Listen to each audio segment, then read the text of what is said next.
I tolerated it for 8 years. He was not dealing with it.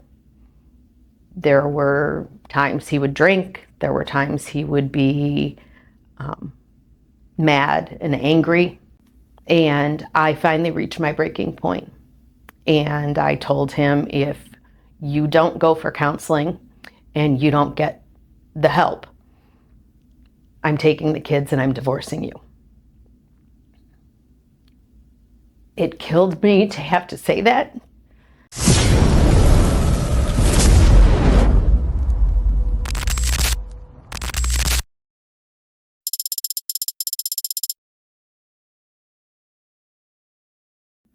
Today on My Journey with a Badge, we're talking with someone who spent 36 years not only working inside the Downers Grove Police Department, but also living the life of a law enforcement spouse.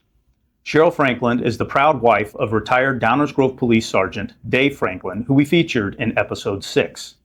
Married since October of 1993, Cheryl has supported Dave through the highs and challenges of police work, raising 2 children, Jessica and John, while navigating the unique stress and sacrifice that comes with being a law enforcement family. But Cheryl didn't just support Dave from the sidelines. She was right there in the building. She started at the Downers Grove Police Department in March of 1989, fresh out of high school, and served in a variety of civilian roles over the years, from records clerk to purchasing and administrative assistant, and even filling in for the chief's assistant and other roles as needed. Cheryl wore nearly every civilian hat the department had to offer. She often jokes that the only thing she didn't do was carry a gun, and she was just fine with that.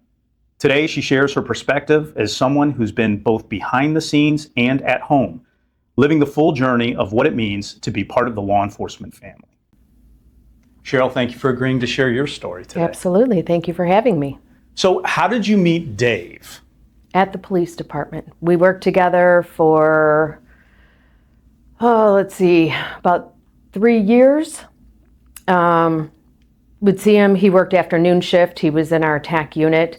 So I didn't see a lot of him because opposite shifts, I was days, he was afternoons, but our paths would cross. We just started talking, and then he actually moved in down the block from me. And so we only lived, half a block apart for a period of time. But when I was home, he was at work. So we never really, we would bump into each other periodically. And it just kind of became a running joke when we found out our birthdays were just like 2 weeks apart. And so we joked that we would get out for a birthday drink at some point in time. And it was a number of years before that ever actually happened. And from there, our lives just changed, and we started our life together. So Who was at the department first? Dave was.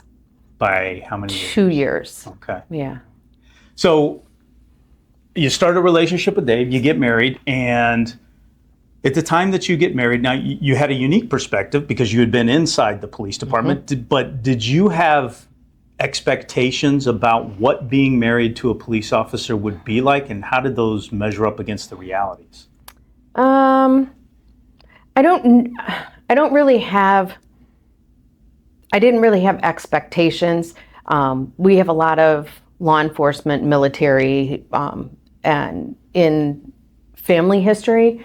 So I knew that there were sacrifices. I knew that there were things about law enforcement life. And then being within law enforcement, I also saw that side of it, being an insider, but seeing how it affected other families. The divorce rate is very, very high. We had friends, neighbors, things like that were longtime law enforcement and had struggles with their families, their kids, their, wives, ex-wives, multiple wives. It just was something that I knew was a very trying relationship, but I knew that going in, and I was okay with that. I knew just you had to put in the work to make a relationship last. Did you ever feel that either you individually or as a couple that you were treated differently because Dave was a police officer? For sure. Yeah, without a doubt. Some of it had to do with, especially we raised our kids in Catholic school.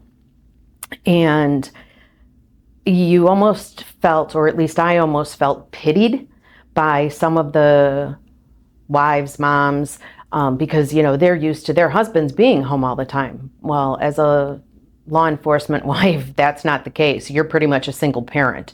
Unless you're lucky enough to have them working day shift, which usually isn't the case for young families.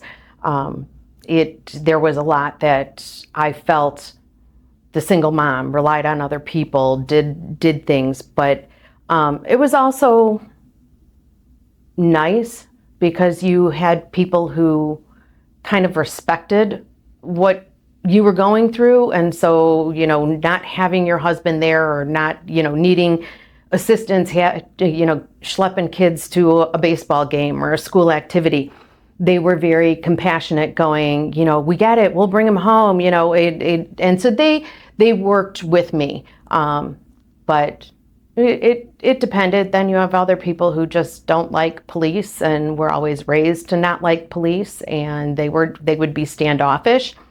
It's gonna be what it's gonna be. I mean, everybody's different. So it was not hard. It was just different. It wasn't your standard, 9 to 5 family life. It was a very, very different role. And how long again have you and Dave been married?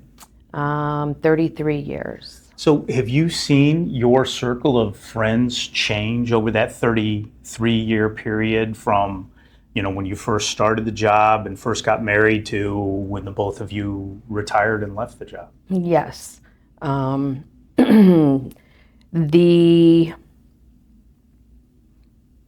we first started, there were we were young, a lot of going out with, most of them were cops and, people from work.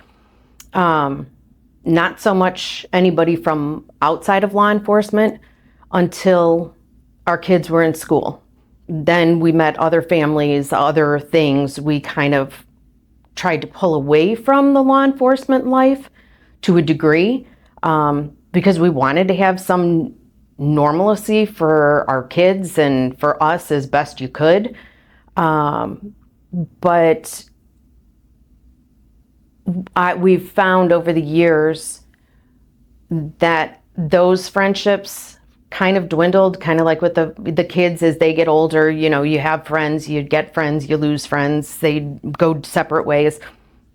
It was kind of the same thing with some of those parents. Some we're still really close with and consider some of our best friends, but we're also falling back on, especially now, the retired cops. We're in a group of our own. Their perspectives are very different. They had very different lives that we lived, other than raising our kids and even part of that raising of the kids. And I don't want to say they carry baggage, but they kind of carry baggage. And the only one who really truly understands that is another cop, another guy who's been through the same things that they've been through, or another wife who's been through the same thing that you've been through. So it changed very, very drastically, but it went from law enforcement away from and back to. So, but it's been good. I have no complaints, that's for sure. That's a very interesting cycle, because typically, what the expectation is, and I think what most experience is, the longer you're on the job, the less civilian friends you have, the less of an effort you make to be around civilians, and your circle becomes more and more about law enforcement people. And then when you retire, actually that's when civilians start coming into your life, because you no longer have that connection. So yours is really a unique kind of cycle where you started with law enforcement, lots of civilians in the middle, and now you're back with law enforcement. That's great. So was there ever a time, or did you ever feel that there were certain things you just couldn't do because you were married to a police officer, whether it was socially or just events that you couldn't attend, anything like that? No, it was more that I felt like a single mom. You know, a lot of that had to do with I was schlepping kids, or friends would take them, and you know, I would go. My aunt, she couldn't understand why I would want to do that, and she and I, and even with Dave, she just like did not want to understand, and she's like, "Don't you feel bad?" And I said, "I don't feel bad. If I don't feel bad, why should anybody else? Why should he feel bad?" But honestly, I always went to events. I always was with my children as often as possible because I knew Dave was working. I knew they didn't have as much time with him. And afternoon shift was hard because they would get up in the morning and he would be asleep because he got home at 11 o'clock at night. And so they were asleep when he got home. He was asleep when they got home, and their paths didn't cross very much because by the time he got home, or by the time they got home from school, he was at work. So I definitely had the single mom feeling, but I didn't not do things. Vacations were hard. The only thing that really, for any new police wives that aren't involved in law enforcement, the only thing I will tell you is crime doesn't stop, and these guys can get called in. And my husband almost missed our son's christening because there was a SWAT call out that day. And so it's a very different perspective, and people don't understand that. And that was probably my first experience where I was like, you know what? I don't care what they say. Let the chief show up at the police department or at the church and drag you out of there. But that was probably the first time that I was ever angry at the job that he held. But for the most part, it was, I knew what it was going in, and we dealt with it. That's pretty much it. So one of the stereotypes of being married to a police officer is that they tend not to discuss their day. Now, yours was a unique situation because you were at the department and you knew everything that was going on, but did the two of you and Dave, regularly kind of discuss what his day was like? No, Dave was very closed off. He tried to, I don't want to say keep it from us, but he didn't want to expose the family to some of the things that he has seen or had to deal with. And it was good for the kids because, you just don't want them to hear about some of the things. But yeah, I had a very different perspective. For a period of time, I worked in records, but in all of my other civilian roles, I would bounce back to records a lot. So I was able to read those reports all the time. So I would know what happened. So in reading it and reading his reports and what other guys said, it helped me understand if he was closed off or if he was dealing with things. And I would periodically maybe try to pose a question. It would depend on the type of call and the situations, whether he would want to discuss it or talk about it, or if he would be very closed off about it. And you try what you can to help them get it out, to be able to get through it. But his way was a very closed off. We're not going to talk about it. We're going to get past it, and it's just going to go away. Was kind of how he dealt with it, at least from my perspective of things. So was there ever a particular call or incident or event that Dave experienced where it caused you a tremendous amount of concern for him, or maybe not just him, maybe for your family as well? We had two. The first one was a toddler who don't really know the full circumstances, but the parents thought she was down sleeping, and she had stopped breathing. And Dave got there and was performing CPR, and she was already gone. By the time he got her out of the dark room and was meeting the ambulance outside of the house, rigor mortis had already set in. So he had been giving CPR to a dead toddler. That affected him terribly, because at the time our daughter was the same age. He came home that day and came up the stairs, and the kids' room was right at the top of the stairs. He walked into her bedroom, pulled her into his lap, and he sat down on the floor and sobbed, holding her. She didn't really stir. She was a good sleeper, so as far as that went, so she just kind of curled up in his arms and she went back to sleep. He sat there for hours. I couldn't even tell you how long, but that was a case that he never talked about, other than all he could picture after the fact was our daughter, and how it was affecting him, and it was hard for him, and he didn't want to talk about it, and that one was really rough. The second one is the one that affected Dave the most.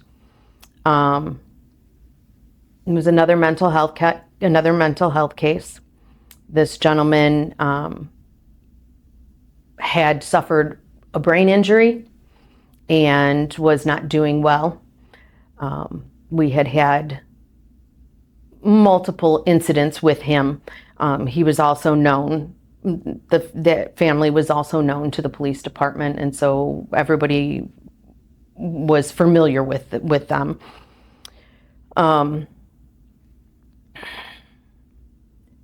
We had multiple calls that day. His agitation level was up and up and up, and Dave was on the call earlier in the day, and they talked to him, and he was agitated, but he didn't really want to talk, so they kind of backed off and let things go.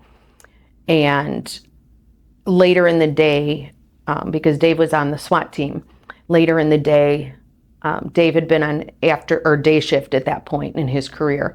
And so he worked during the day, had dealings with him, was getting ready to leave, and we had a call that a neighbor was trying to break into the neighbor's house.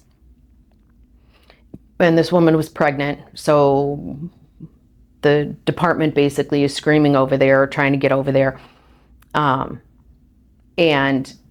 the pregnant neighbor was able to get out. She got away. She got into one of our squad cars, and they moved her out of the area. He went back into the unit and barricaded himself.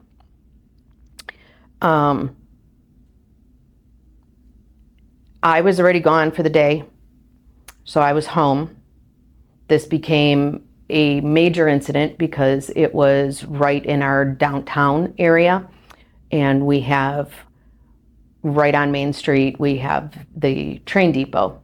So this was barely a block and a half, 2 blocks off of the main train station.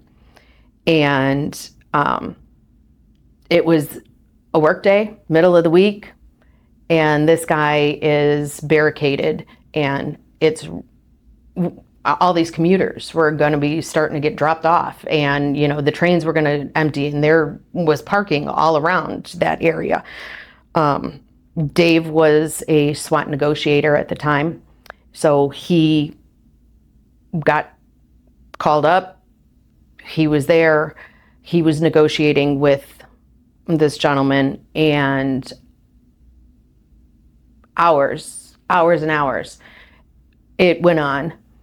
It was all over the news media because it affected the trains, it affected people getting to their cars. So helicopters were flying overhead. Everything was on the news. Everything was on television.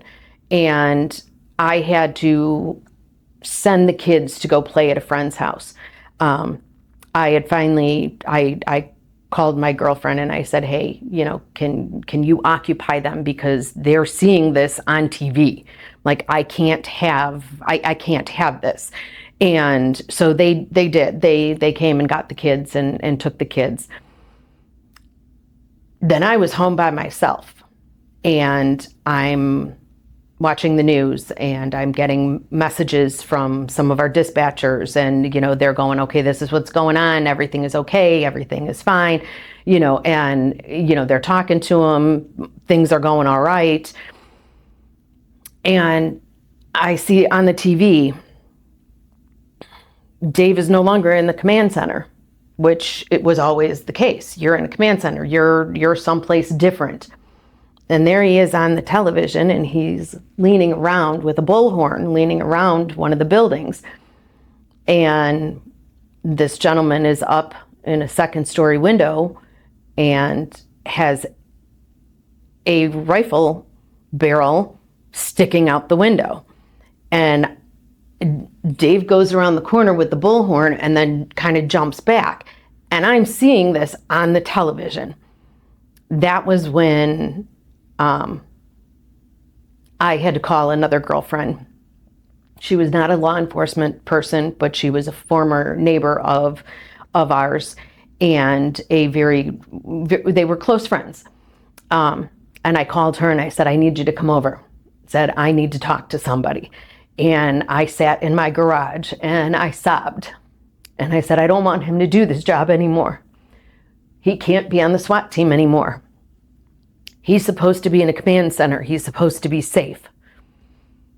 That day he was not safe, and I saw it with my own eyes. I was petrified. I was angry. And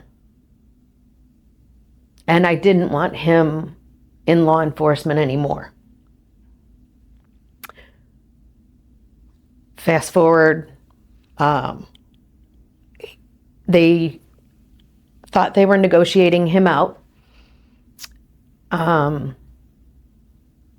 Instead, he went into the basement of the building, came out a basement window, and it was under like the stairs to go up into the first floor. And they had like lattice and stuff, so they didn't see him come out the window. All of a sudden, he comes out in a black trench coat and jumps over one of our SWAT guys that was laying in the grass. He starts running toward downtown. He raised a weapon. They did have to shoot and kill him. Dave and Jim was the officer who was the one who unfortunately had to shoot and kill this gentleman. To this day, they still know that date, and they will have a drink together on that day. Not because of any other reason other than they came home alive, and they both went through a very major trauma.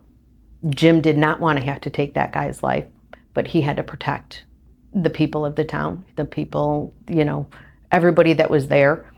And it was just, he was in the position to be able to do it. So it was unfortunate for him because that was put on him.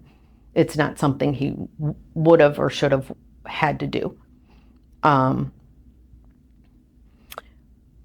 Dave had a hard time with it because he talked to this gentleman for hours and hours and hours.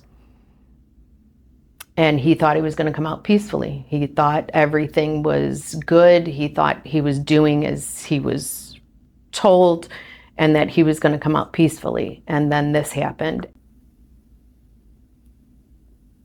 That day, he called me. He told me afterwards, Said, I'm going to be here a while. We have to do the debrief. We have to do certain things, which was normal. I was used to that. I asked him how he was, and he said he was fine. His words were, I'm fine. He's like, it just didn't go the way we thought it was going to go. Okay. He comes home. He talks to his dad. I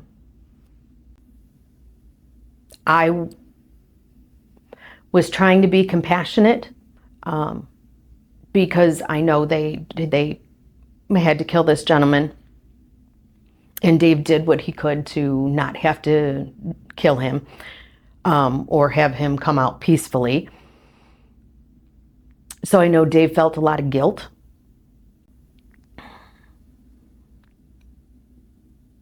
I did not want to bring up the fact that I did not want him to be a SWAT guy anymore. I did not want, that was for another day. So I was there and I just wanted him to talk. What happened? Talk to me. Tell me. I'm not talking about it. I don't want to talk about it. I need to sit. I need to watch some TV. I need to veg. I'm not going to talk about it. Okay. We go back to work. I went back to work. And some of the supervisors and some of the people were, hey, how's Dave? Like, he's not talking. I get it. You know, I said, he had spent a lot of time talking to this guy. I said, so I get he doesn't want to talk about it, whether he's processing it in his head, whatever he needs to do. And I said, but I'm not doing well with it. And I said, and I have to be very careful because I don't want to say the wrong thing. A couple days goes by and he wants to go back to work. And they're saying, you know, and this was before you had like really mandated times off, you know, and had to go for an evaluation and things like that. That wasn't the case back then. And so he wanted to come back to work right away. And I went to one of the bosses, and Dave was very mad at me when he found out I did. And I told them, I said, he's very quiet. He's not talking. Things aren't right. I don't want him coming back to work yet. I have concerns. He's not ready. And I know it was going to make him mad, but I didn't care. My concern at that point was my husband and my family. He and I, they did tell him he needed to take some time off, and he was very angry at me. And rightfully so. I mean, I did overstep to a degree. But in my defense, the department at the time was not proactive in helping these things. And it went on for a very long time. Our dispatchers, our firemen, our other officers, the officer who who actually did the shooting, they all went for counseling. They all were going, and Dave was, I'm not going for counseling. I don't need counseling. I'll be fine. I'm fine. Everything is fine. I tolerated it for 8 years. He was not dealing with it. There were times he would drink. There were times he would be mad and angry. And he never took it out on our kids. That was the one thing that I would have never stood for. But it would come to me. And I finally reached my breaking point. And I told him, if you don't go for counseling and you don't get the help, I'm taking the kids and I'm divorcing you. it killed me to have to say that. But he and I had our fair share of, not fist fights, but fights, arguments over the years. Some of it was, I don't want you on the SWAT team anymore. Some of it was, he would bring the work home, but in an angry way. He would be mad about something that happened at work, and I would get mad, and I'm not the doormat. You're not going to come home and treat me that way. So we had our struggles. He did go for counseling. He did agree to it, and it did help him. We never had to do couples counseling, because once he went to counseling, the therapist that was there, when she started talking to him, she said, "Oh, you're the negotiator." She's like, "I've been waiting 8 years to talk to you." She talked to almost every one of the other people. And she helped him a great deal. She made him understand and realize, and that he kept all of that in. And he finally realized that he was lashing out at me. And a lot of that is normal, in the way that you lash out, people lash out to those that they love because they can. And they feel more comfortable doing that. But I just couldn't do it anymore. And I loved him very, very much. And I loved our family. And I didn't want that destroyed. But I couldn't take seeing him that way anymore. And I was very concerned for his well-being. And I finally said, you either go for therapy or I'm taking them and we're leaving you. It was absolutely a heartbreaking moment for me. I don't even know that my parents or most of my family knows that had to happen.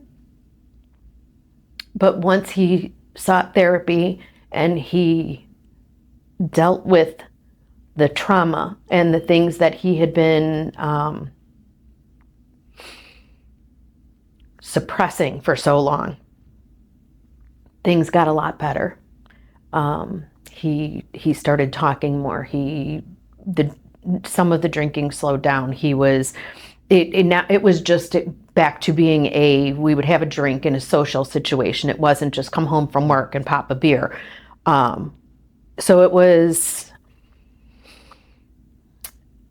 a long time coming, and it was one that affected our entire family.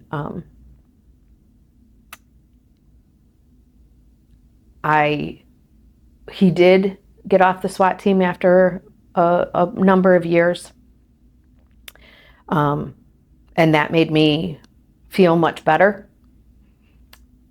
But that was definitely the biggest one that affected our family, and it affected us for probably almost 10 years, through the time of not from the incident until he went through therapy and finally was able to stop going to therapy, and he was in a much better place.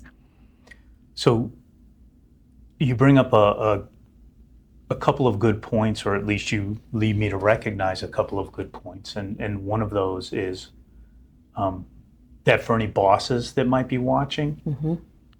I've never thought about this before, but how incredibly important to include the spouse in the conversation or in the considerations of mental health, because we're doing a better job of focusing on the officer, but I don't know that anybody ever considers the impact that something like that has on the spouse and in the family. And to find a way to include the spouse in that conversation, because it's that job that's affecting that entire family unit. Absolutely. So for the bosses out there that might see this, just incredibly important not to lose sight of the impact that calls like that can have on the entire family, and that it's incumbent upon the agency to do everything that they can to help that entire department. Yes. Or that entire family. And then the second piece is, I don't think people recognize how at times this job can be so incredibly toxic. Not just the calls that you go on, but because you talked about how Dave would sometimes come home and just be angry. And it's not just the calls. There's times where the people that you work with can just grind on you. And there's times where decisions that are made at the administrative level can just grind on you. And I think people see this TV world of law enforcement, and they don't recognize that the realities of the job can be so 180 degrees from what they see on television. And I think that's why this perspective is so important, to have a spouse sit down and talk about her journey with the badge, or his journey with the badge. So you touched on it, that you said that when you had that conversation with the neighbor, you were incredibly angry and you didn't want him doing that job anymore. Yes. And you said specifically SWAT, but you also kind of intimated being a police officer. So were there other calls or other incidents where you were like, I just don't want him doing this job anymore? Yes. I mean, there were a lot. Domestic calls were always bad. You just never knew the volatility. And working there, it had the both pros and cons. Working there, I would have a radio, so I would hear all of this stuff. I would hear the calls that they were going to. You knew certain homes, you knew certain names. It was definitely one that there was good and bad of both working there and not working in law enforcement.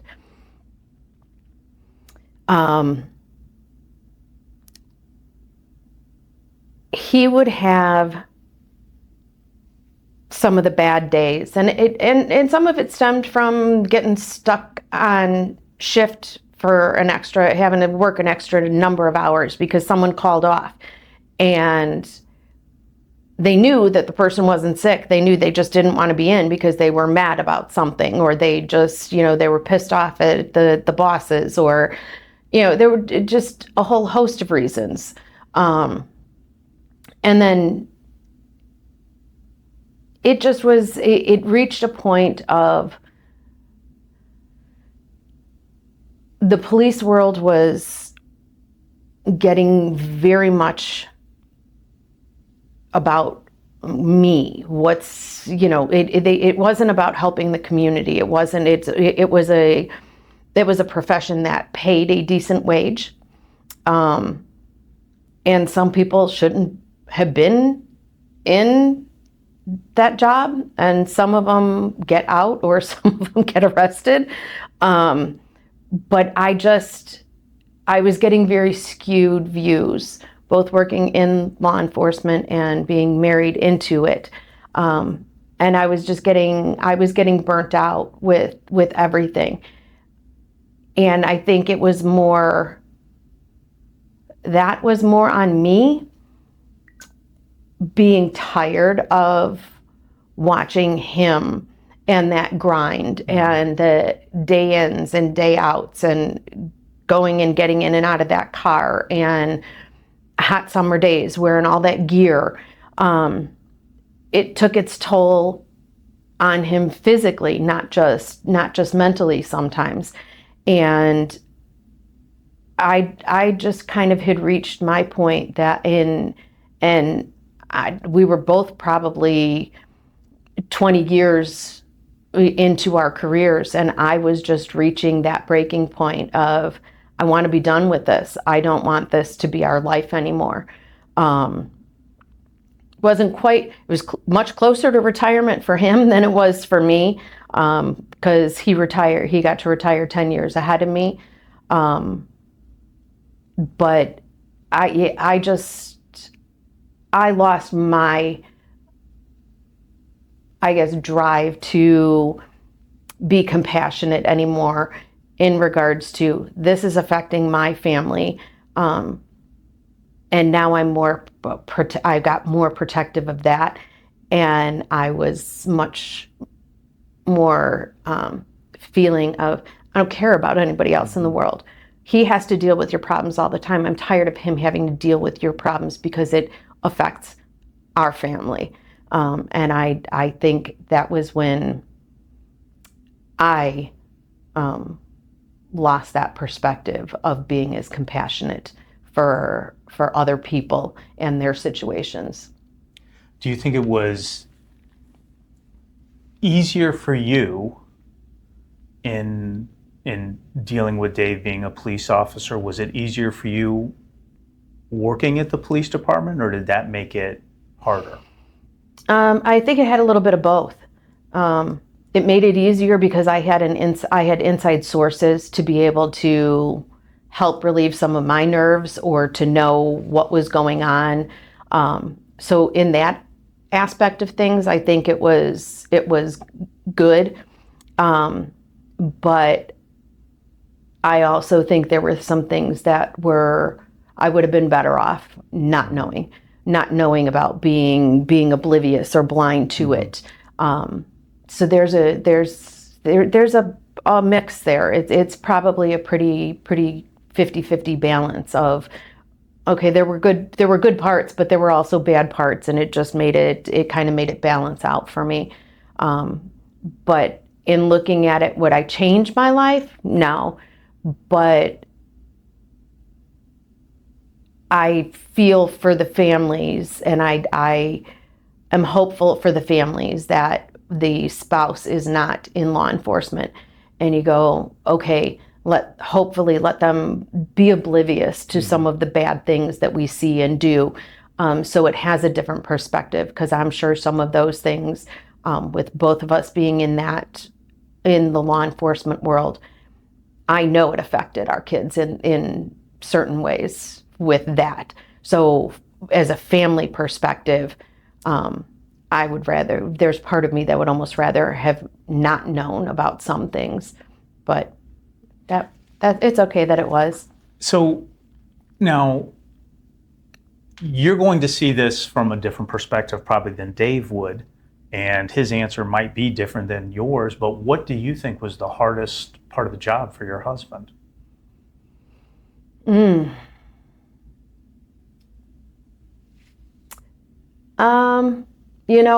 sure it's very different. I mean, there's some stuff that I know, the mental toll that it took on him. I'm sure that was a big thing for him. But as far as I see it, it was all the gear. It was all of the getting in and out of the car. It was everywhere you went. We had to, we raised the kids. If we're ever in the grocery store and Dad says, I need to go do something, or if I tell you, we would tell them, Dad's not a police officer. Don't say anything about, Dad, you're a cop. Why'd you do that? Why don't you help?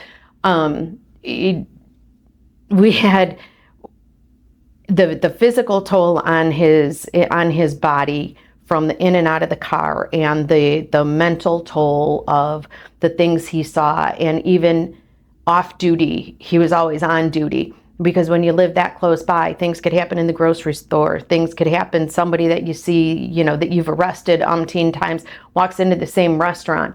So we, as a family, always knew our backs were to the door. Dave was the one who was watching the door. We always sat somewhere where there were exits. I don't know how much our kids knew it when they were little. my son definitely knows now. He's much more in tune to that, and he's 29. He went into the military, but yeah, definitely a different. I would say different perspectives, mine versus Dave's, but I for sure would say that it was the physical and mental toll on that the job put on his body. And that's it. So interestingly and kind of humorously, the facing the door that's a universal for cops. And Yeah. where it's an issue is when 4 cops go to lunch together. Somebody's got to have their back to the door. So you got to trust the guy that's sitting on the right who's the side. Best shot. So, Yeah. So then, what was the hardest part of Dave's job for you? Not knowing if he was going to come home that night.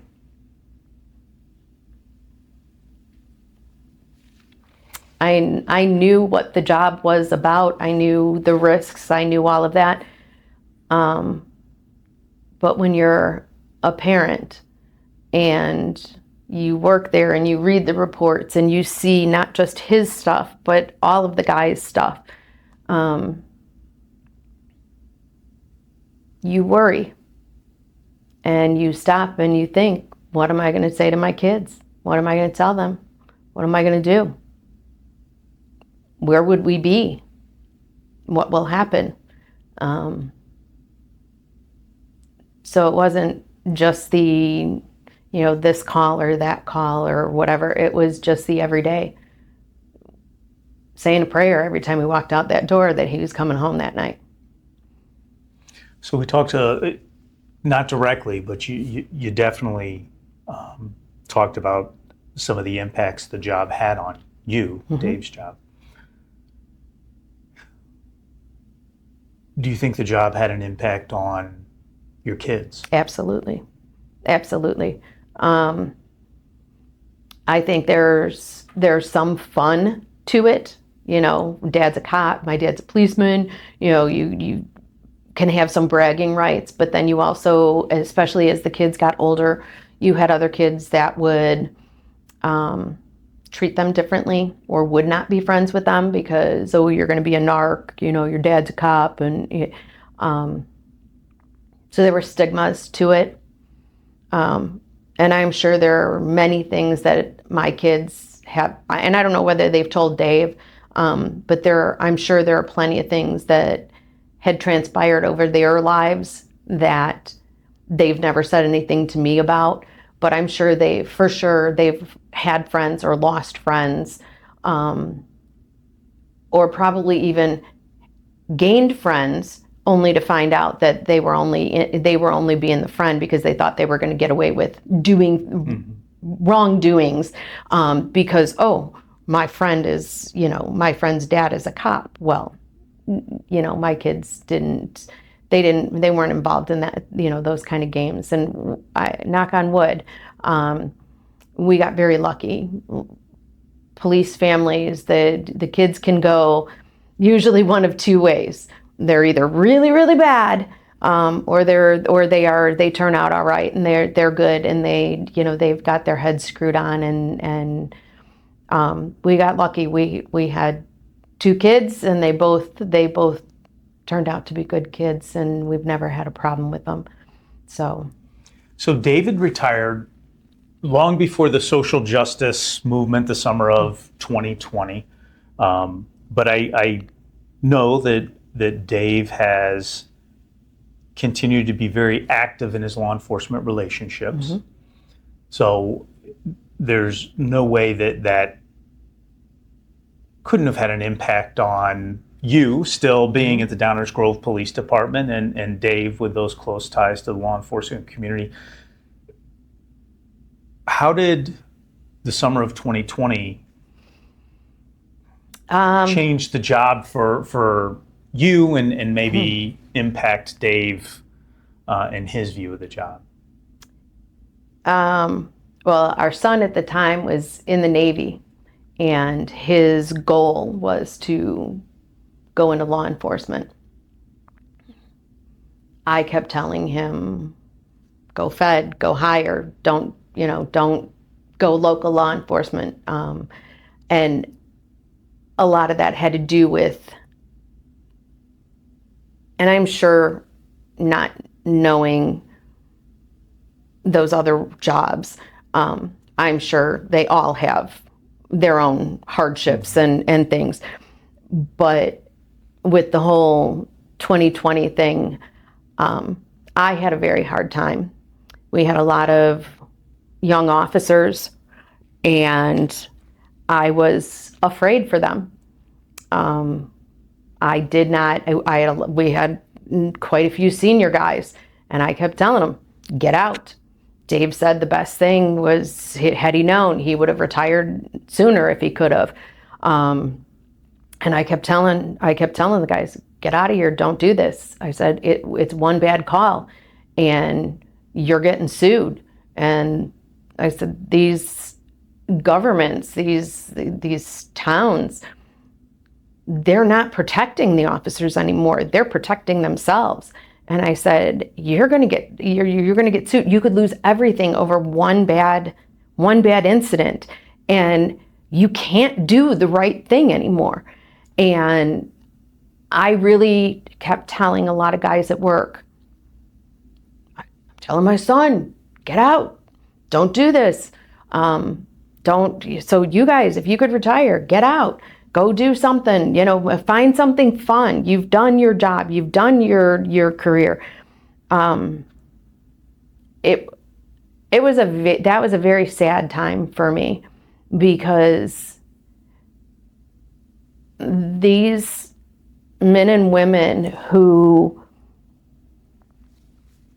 took on the job as a police officer, they did it to keep communities safe and help people. And they don't want to hurt anybody or arrest anybody, or that's not their intent. They don't go into work every day going, I can't wait until I get to arrest this one, or I'm going to find someone doing. That's not what their world is about. Their world is no different than anybody else's. It's just their job is that they unfortunately have to arrest you when you do something wrong. Don't do anything wrong, and boy, we would have a perfect world, wouldn't we? But the reality is they do wrong, and they're always going to do wrong. Well, we need to stop having this, that we're going to protect everybody else and not the people who are there to enforce and make these laws and make it a safer place for everybody to live. 2020, and even now with some of the things going on, it is very disheartening as a now former employee and a law enforcement spouse. It's very sad to see the status that we're at right now, and the fact that we're protecting everybody else and not the ones that we should be protecting.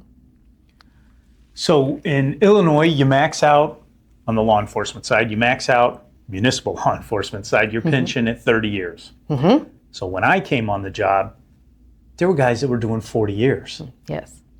Now, as soon as guys can retire, as soon as they hit 50, doesn't matter what their pension's at, and some of them are even leaving before that and taking other jobs. Yep. Nobody stays in this business for 40 years anymore. That is a rarity, where it was very common when I came on. Yes. So talking about retiring, at some point Dave comes to the decision that it's time to retire. Talk about that conversation at home when he starts kicking this idea around. So his goal was to get promoted to sergeant prior to leaving. His dad was a master sergeant in the Army, so he wanted to hit that rank. wasn't so much about necessarily moving up in law enforcement. That wasn't like a career goal of his. He had things he wanted to do, the SWAT team, a detective, TAC. He had certain personal goals that he wanted to reach, but bumping up in the chain wasn't really one of those. The only thing he wanted was to be able to retire as a sergeant, just like his dad. Mm-hmm. So he tested, he got his promotion, and he was already over 20 years. And when he was getting to the mark of 50, we were talking about it, and I just said, why, don't stay. Just as soon as you can, go. Who cares? What is that extra 3% or this extra bump in pay? I for what? For what? I said, my thing was, you did your job. You made your career. You made your mark. Get out and enjoy it. The sooner you get out, you could go and do something that you want to do now, not what you have to do anymore. And I pushed very hard for him to go and find something fun. I'm like, go work at a golf course. You get free golf, which he did. He did do that. And he was the youngest guy there. And so then they made him do all the work because he was the young guy. So you carry all these tables, you carry all of this, you do all of that. And so it wasn't as fun as he thought it was going to be. He bounced around with a couple of different things. But I was very glad that he decided to get out. And I was very supportive and probably pushed him more than I probably should have. But I'm glad he did it. But the bad part is he then, he lost a part of who he was, because that was his life. That was, it kind of defined him. And he wasn't the same. He didn't have that purpose anymore. And he would joke that he woke up, he was paid to wake up in the morning because, I'm retired now. I was paid to wake up this morning. And I was happy he was retired, but I also was seeing a part of him that was disappearing, because we would be going out for a nice dinner and we'd be driving somewhere, and all of a sudden there would be lights and sirens. And I used to drive one of those, and he'd watch the squad roll by. There'd be other points that they'd be rolling their lights on, but they're silent, and they're going, hey, it's an alarm call. There's this, there's a domestic, there's, and he's like, I used to be one of those. And, and that comment would come. And I started feeling kind of bad that was, I knew it was his job, but I didn't realize just how much it was a part of him. So when he had the opportunity to get back in a more of a civilian role of the state police, he had that connection again, and he had that bit of purpose, even though he's not out on the street and he's not doing the role he used to. He doesn't see those squads going by anymore going, I used to be that. He now is still a part of that and still feels like he's a part of it, even though it's just in a different role. So I was very glad when he got back into this part-time civilian role. And what a mixed bag it must be for a spouse, because when their partner is on the job, every day you see the toll that it takes on them. And sometimes it looks, I gotta believe, it just looks like they've aged 10 years in 2 weeks. I mean, it has an impact on them. And then when they do retire, you see the toll it takes on them not having the job. Yeah. It's just this incredibly mixed bag. So you had a very unique perspective. You had access to far more information than most spouses do. Mm-hmm. Based on your experiences, do you have any advice for a current or maybe future spouse of a law enforcement professional? Love them. Love them. Understand, or try to understand. Even though you don't know what they're going through, try to be there for them. Give them their space, but don't give them too much space, because sometimes they need you to be that advocate. I regret having to tell my husband I was going to leave him after 8 years of dealing with something. I wish I had done it maybe after 2, if he still wasn't coping. Mm-hmm. But that's looking back after all these years. But I definitely would say love them and be compassionate, but also be proactive in making sure that if they're not right, don't just go, I'm leaving. If you really married them and you loved them and this was who you wanted to be with, help them through it, because they may not know they need the help. Cheryl, I want to thank you for being so open in sharing with us your journey with the badge. Thank you for having me. I hope it helps somebody else.